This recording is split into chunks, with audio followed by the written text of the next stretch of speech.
All right, so for number 28, if I want to find my amplitude, I would just say the number in front of the cosine, so my amplitude here is 2. My period is going to be 2 pi over my b, which happens to be 4, so 2 pi over 4, which is pi over 2. Little tiny period here. My phase shift, that is going to be my negative c, so just pi, over my b, which is 4. So we're going to go right pi over 4.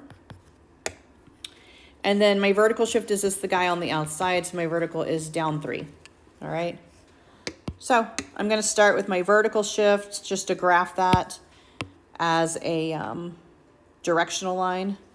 So I'm just going to put a dashed line at negative 3. All right. My phase shift, so I'm going to go to pi over 4. Pi over 4 is going to be where I start. My period is pi over 2. So it's going to be a little tiny guy right here, pi over 2. And then I'm going to divide that in half and in half again. So my halfway mark is here. My quarter mark is going to be here, right? And then I just, do my graph. Remember, cosine starts at your peak, halfway through goes to the midline. A quarter of the way through midline, halfway through lowest, back up to the midline, and back up to your peak. This doesn't have a negative in front, so I'm going to follow that. I'm not going to flip it. All right. My midline is here. My amplitude is 2, so I'm going to go up to negative 1 to start. Start at negative 1. The quarter mark, go to my midline. Halfway mark, go 2 away in the other direction, so down to negative 5. Back to my midline. Back up to my peak. And so if I just did one of these, it would look like this. If I kept going, it would keep going actually. Once you get one, you kind of get the other, but it should look something like that. Finding the angle is really what you're trying to do when you find inverse functions, but we're actually going to combine them a little bit. We use inverse functions when we're trying to solve back and solve for our angle or our theta. But when you start using them, you realize that it could be a multiple of answers, right? Multitude of answers give you the same sine or cosine, potentially. And so what they do is they start limiting these so that you're not repetitive. They want to cover your positives and negatives, but they don't want you to repeat and repeat and repeat and repeat, okay? So most of the time when it asks for a sine or a cosine answer, unless you're talking about maybe solving an equation, they want you to stay with just one positive and one negative possibility. And so for sine, they want you to think about the first quadrant. That will take care of any positive signs. And they want you to think about the fourth quadrant. That would take care of any negative signs. So when you are doing, looking for the angle measure, and you're talking about the sine value, you are going to go from pi over 2 here all the way down, and they say negative pi over 2. All right? So the positive and negative angle, the positive angle will give you a positive sign, the negative angle would give you a negative sign, okay? When we're talking about cosine, the positive and negative are covered in the first and second quadrant. So it's going to go from 0 all the way to pi, all right? And so that will cover all of your positive cosine possibilities and all of your negative cosine possibilities, all right?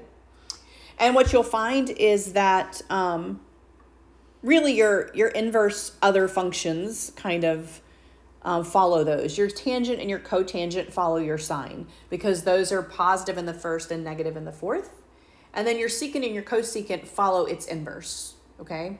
So it will follow its inverse, of course, considering that there are some undefines for all 4 of those other functions, all right? So just when you're asking these questions, they're going to look for one answer, not every single one that could possibly happen, all right? When we get to solving equations, they will usually say for one complete circle. So your equations will say from 0 to 2 pi. Give me every answer that could happen in one complete circle. But ones like these, where you're just doing the arc inverse ones, then they're just wanting one answer, okay? So first of all, the ways they write it. You can see it like this, sine to the negative 1. This does not mean cosecant, okay? It is not talking about the reciprocal function. It is talking about the inverse function. So what they're asking you is, the sine itself is -1/2. What is the angle that gives you that sine? Another way they can write it looks like this, arc sine. So arc sine and sine to the -1 mean the same thing. They mean, give me the angle on those two quadrants that answer this question, all right? So -1/2. First of all, what angle measure or radian measure gives you a sine of 1/2? Well, it's going to be a 30-degree angle, or pi/6. All right, so this is where unit circle is very, very important. The second question is positive and negative. Well, if I'm talking about negative, then for sine, it's really easy. I'm just actually going to say -30 or -pi/6. All right, so pi/6 would have given me 1/2. Negative pi/6 would give me a -1/2. So my arc sine, or my inverse sine, of -1/2 is going to be -pi/6, or if they want it in degrees, -30 degrees. Okay? Let's look at the next one. 0.75, that's 3/4. That is not something on our unit circle, right? So if you think about your unit circle, we do not have a 3/4. All right? We have square root of 2/2. We have 1/2. We have square root of 3/2. We don't have 3/4 as one of our standard angles on the unit circle. So we're going to use our calculator, all right? So this says state the exact values if possible, and they want it in radians and degrees, which means you're going to have to do it both ways on your calculator, all right? So you are going to look at your calculator. Above your sine value is your sine to the -1. That is the same thing as arc sine. So in your calculator, you're going to say sine -1 of 0.75. In radians, you're going to get approximately 0.8481, something like that. And in degrees, you're going to get approximately 48.59 degrees. All right, so if it's not one on the unit circle, you cannot give me an exact value. It's going to have to be rounded. All right, if it's one of your unit circles, you can give me an exact value. But you don't want it to. The arc sine of pi. What happens when you put that into your calculator? Arc sine of pi. What happens there? You get an error, yeah. So think about your sine values on your unit circle. My y value over here at 0 is 0. My y value up here at pi/2 is +1. It goes back to 0, and then it goes to -1. What is the range then of my sine function? The highest value, the highest value is 1, the lowest value is -1. So your sine will always fall in between 1 and -1. Those are the only possibilities. So if you were to try to do the arc sine of something larger than 1 or smaller than -1, you will get an error. It's not possible. You're outside the range of a sine function. Now you can multiply your sine by something, that's fine, but your sine value itself cannot be outside of that. All right, so if you get an error, you either put in something that's outside of the range or you did something wrong. All right. Cosine's exactly the same, except we would do first and second quadrant. So like this first one, square root of 2/2 is a 45-degree angle, pi/4, right?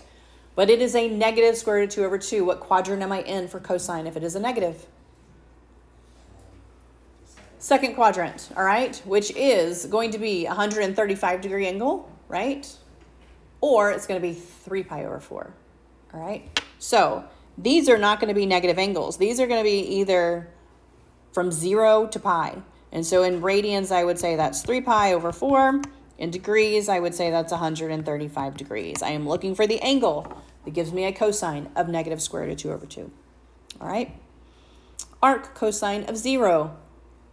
We're talking about where on the unit circle is my x value 0. Where is my x value 0 in the first, between the first and second quadrant?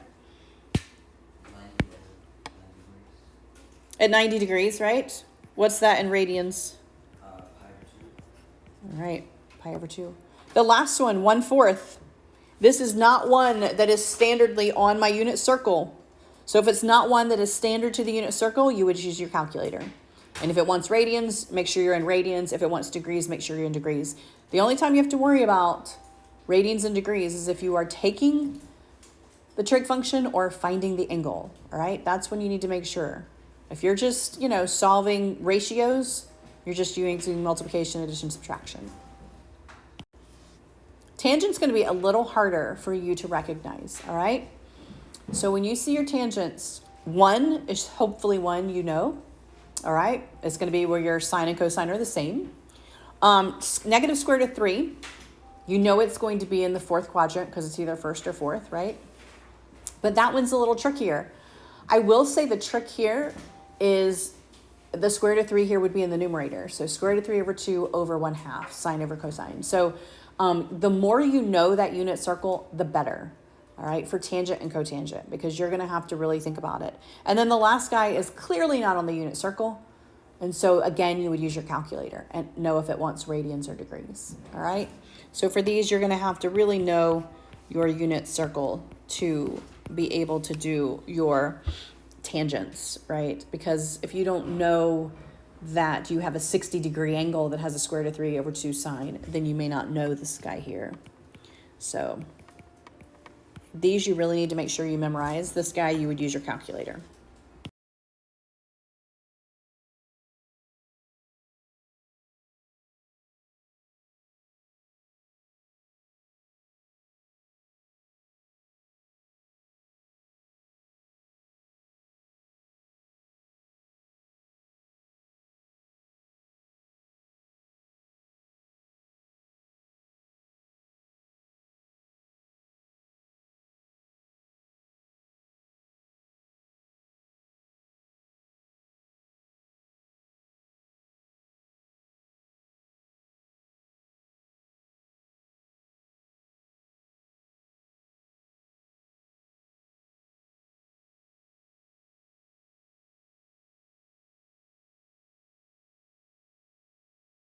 So then what happens when I do a sine of inverse sine?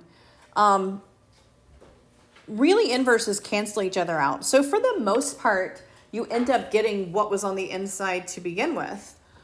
But you have to be really careful of what quadrant we're talking about, okay? Because if technically you would work the inside out. The inverse sine of 1/2, well, that's going to be positive 1/2. That's a 30-degree angle, right? And then if I take the sine of a 30-degree angle, I'm going to get 1/2, right? I mean, so they kind of cancel each other out here. But you do have to pay attention to where you are. So like if I look here, tangent of a negative 45-degree angle, well, that's going to be a -1. And then the inverse tangent of that is going to be -45, right? Easy enough, okay? But let's look at this last one. You would think it would be 5 pi over 3. That's what you would think it would do. But if you look at this one, the cosine of 5 pi over 3, what is my cosine of 5 pi over 3?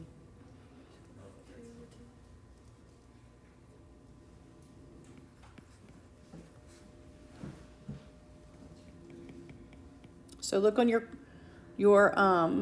unit circle. Okay, so am I positive or negative in the fourth quadrant? Positive. So this is going to be positive 1/2, right? This piece of it is positive 1/2. Yes? Everybody good? And now I want to take the arc cosine of that. Arc cosine.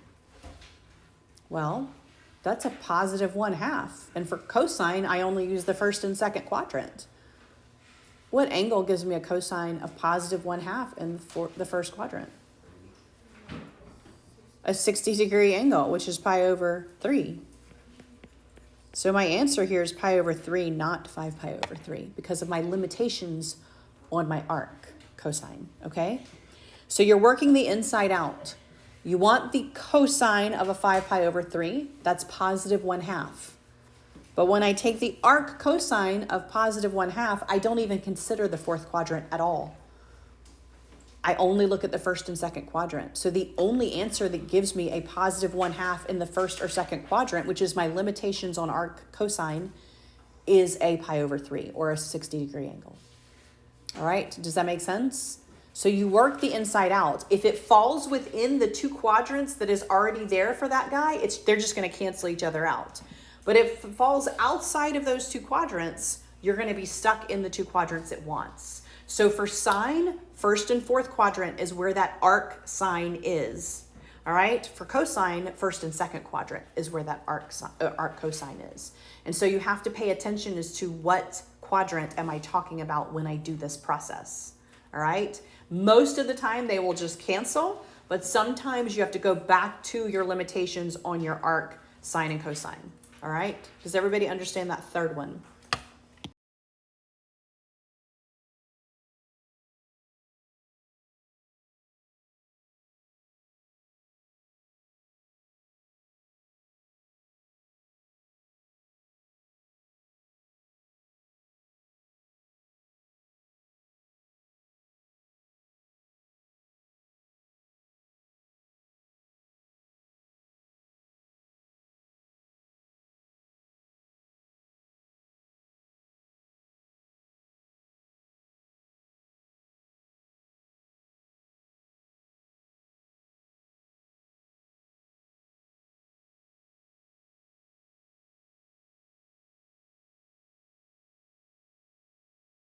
So let's say this says round. We're going to just use our calculator. If it says exact, it does not want a calculator. You're going to have to use your right angle knowledge here to do it. All right. Right angle knowledge. All right. So you're going to have to do a squared plus b squared equals c squared. So a equals the square root of 7.